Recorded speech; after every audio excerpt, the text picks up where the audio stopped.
Horror कहानियाँ थी। अगली मौत किसकी? संजीव अपने दोस्तों राघव और प्रतीक के साथ बियर बार में बैठकर बियर पी रहा था। संजीव आज बहुत खुश लग रहा था। अरे यार, आज की पार्टी में तो मजा आ गया। तुम दोनों दोस्तों के साथ तो मेरी जिंदगी इतनी अच्छी है कि क्या बताओ कितनी अच्छी है। अरे भाई, अब दोस्ती की है तो जीना मरना सब साथ में। हाँ, अरे यार सुनो, जल्दी से एक बियर और ऑर्डर करते हैं ना, एक आखिरी, और उसके बाद ये जश्न यहीं खत्म हो जाएगा। अरे हाँ, क्यों नहीं। वेटर, जल्दी से 2 बियर की बोतल लेकर आओ। आज मेरे दोस्तों को जश्न मनाना है, क्यों? इतने में वहां पर एक बहुत सुंदर लड़की छोटे छोटे कपड़े पहनकर हाथ में बियर की बोतल लेकर उसके पास आती है। ये लीजिए, आपने बियर ऑर्डर की थी ना, मैं लेकर आ गई। क्या बात है यार, इस बार की वेटर तो बड़ी सुंदर है। अब बियर लेकर आई हो तो अपने हाथों से ही पिला दो ना। हाँ, क्यों नहीं, जैसा आप बोलोगे मैं वैसा ही करूँगी। क्या बात है यार, अब तो लगता है रोज यहीं आना पड़ेगा। उसके बाद वो लड़की उन तीनों को बियर सर्व कर देती है। पार्टी करने के बाद वो तीनों अपने अपने घर जाते हैं। प्रतीक संजीव और राघव को उनके घर छोड़कर जैसे ही अकेला अपनी कार में आकर बैठता है तो अचानक उसे एहसास होता है जैसे उसकी कार की पीछे वाली सीट पर कोई बैठा हुआ है। वो तुरंत पीछे मुड़कर देखता है। तुम यहाँ क्या कर रही हो? और तुम मेरी कार में कब आई? अरे तुम तो बार में वेटर थी ना। बस ऐसे ही मेरा दिल कर रहा था आपके साथ आपके घर चलने का, इसलिए मैं आपके साथ चली आई। अरे लेकिन तुम मेरी कार में आई कब? अभी कुछ देर पहले तो यहाँ पर मेरे दोस्त बैठे हुए थे। प्रतीक के इतना बोलते ही उस लड़के का चेहरा खतरनाक तरीके से बदल जाता है। उसकी आंखें पत्थर की तरह सफेद और पूरे शरीर पर नीली नीली नसें उभर आती है। गाड़ी चलाओ, पूरी स्पीड में चलाओ, और अगर तुमने गाड़ी रोकने की कोशिश भी की तो मुझसे बुरा कोई नहीं होगा। डर की वजह से प्रतीक के पसीने छूटने लगते हैं। उसका शरीर बुरी तरह से कांप रहा था। प्रतीक बिना कुछ सोचे समझे कार को फुल स्पीड से चलाना शुरू करता है। चलते चलते वो शहर से दूर एक पहाड़ी पर पहुंच जाता है और सामने अब सिर्फ पहाड़ी का किनारा दिख रहा है, जिसे देख प्रतीक घबराकर अचानक से कार को ब्रेक लगाता है। देखो, मुझे छोड़ दो मुझे। अगर मैंने गाड़ी जरा सी भी आगे बढ़ाई तो हम दोनों नीचे गिरकर मर जाएंगे। ये तो तुम्हें पहले सोचना चाहिए था ना। अब कुछ नहीं हो सकता।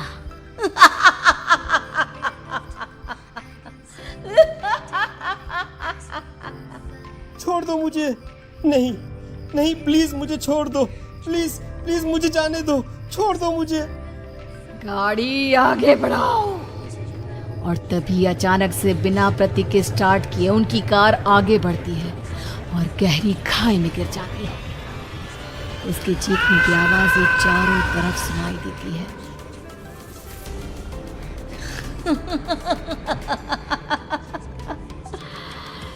तुझे मारकर मेरे कलेजे में जल रही आग को थोड़ी शांति तो मिल गई, लेकिन अभी ये कहानी खत्म नहीं हुई।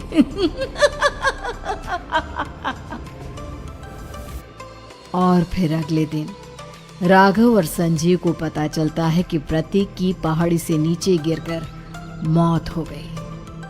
अरे कल रात की तो बात है यार, हम सब बैठकर पार्टी कर रहे थे, लेकिन मेरी एक बात समझ में नहीं आ रही।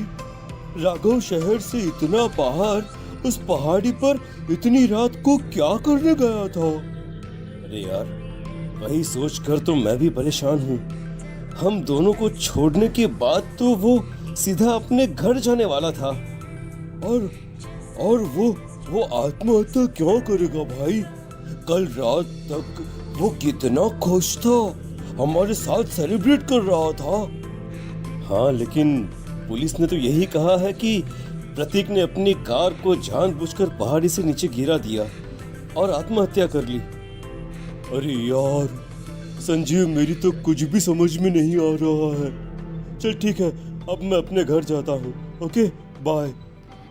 राघव अपने घर में अकेला था। दोपहर का वक्त था। तभी दरवाजे की घंटी बजी। कौन है? अरे 1 मिनट रुको, अभी आता हूँ। राघव ने जैसे ही दरवाजा खोला, उसने देखा कि सामने एक बहुत खूबसूरत लड़की खड़ी हुई है। कौन है आप, और यहाँ किससे मिलने आई हैं? देखिए ना, बाहर बारिश शुरू हो गई थी, मेरी गाड़ी खराब हो गई है। आपका घर नजर आया तो सोचा कुछ हेल्प ले लेती हूँ। क्यों नहीं, आइए ना, आइए। मेरे कपड़े पूरे भीग चुके हैं, क्या आपके पास टॉवल मिलेगा प्लीज? राघव अपने बाथरूम से एक टॉवल लाकर उस लड़की को देता है। थैंक यू सो मच, अब मैं चलती हूँ। अरे इतनी क्या जल्दी है? आप चाहे तो बारिश रुकने तक यहाँ पर रुक सकती हैं। हाँ। लड़की ने पलटकर राघव की तरफ देखा। नहीं, मुझे जाना होगा, मेरा काम बाकी है। और वो वहां से चली गई। उस लड़की के जाने के बाद राघव अपने बाथरूम में नहाने के लिए गया, और जैसे ही उसने बाथरूम में देखा तो उसका टॉवल वहीं पर लटका हुआ था। उसने टॉवल हाथ में लिया तो देखा कि उसका पूरा टॉवल खून के धब्बों से सना हुआ है। अरे ये क्या? ये टॉवेल तो मैंने उस लड़की को दे दिया था। ये वापस मेरे बाथरूम में कैसे आ गया? और इस पर ये खून के धब्बे कहाँ से आ गए? राघव ने आईने में देखा तो उसकी गर्दन पर एक बड़ा सा चाकू का कट लगा हुआ था, जिससे खून बह रहा था, जिसे देख राघव के होश उड़ गए। हाँ, अरे ये क्या? मेरी गर्दन इतनी ज्यादा कटी हुई है और मुझे दर्द भी नहीं हो रहा है। ये क्या हो रहा है मेरे साथ? राघव घबराकर बाथरूम से बाहर आया और अपना मोबाइल उठाकर उसने संजीव को फोन लगाया। संजीव जल्दी से मेरे पास आ जाओ। मुझे लगता है कुछ बहुत बड़ी गड़बड़ है, जल्दी आ जाओ। उधर से आवाज आई, लेकिन वो आवाज संजीव की नहीं बल्कि एक लड़की की थी। कुछ अजीब नहीं हुआ है, बस तुम्हारी मौत तुमसे मिलने आई थी और तुम्हें मारकर चली गई। अब तुम इस दुनिया का हिस्सा नहीं हो राघव, इसलिए तुम्हें अपनी गर्दन के कटने का दर्द भी महसूस नहीं हो रहा। नहीं, ऐसा नहीं हो सकता, ऐसा नहीं हो सकता। कौन हो तुम? तुम्हारी मौत। अब संजीव के पास खबर पहुंचती है कि राघव ने अपने ही घर में चाकू से गर्दन काटकर आत्महत्या कर ली। ये सुनने के बाद संजीव के होश उड़ गए। वो पसीने से तरबतर हो गया और एक अनजाना डर अब उसके दिल को सताने लगा। संजीव के साथ ही उसका एक छोटा भाई राजीव भी रहा करता था। अपने भाई को इस तरह परेशान देखकर राजीव उसके पास आया। अरे भैया, क्या हुआ भैया? आप इतने घबराए हुए क्यों लग रहे हैं? प्रतीक और राघव की मौत, मेरा मतलब मेरी कुछ समझ में नहीं आ रहा भाई। अचानक से मेरे दोनों दोस्तों ने आत्महत्या क्यों कर ली? अरे वो तो मेरी भी समझ में नहीं आ रहा है भैया। हाँ, हो सकता है कि कोई परेशानी होगी और इसीलिए उन्होंने ऐसा किया होगा। हाँ, लेकिन दोनों की जिंदगी में एक साथ परेशानी और दोनों का इतनी खतरनाक तरीके से आत्महत्या करना, कहीं ऐसा तो नहीं मैं भी मर जाऊंगा?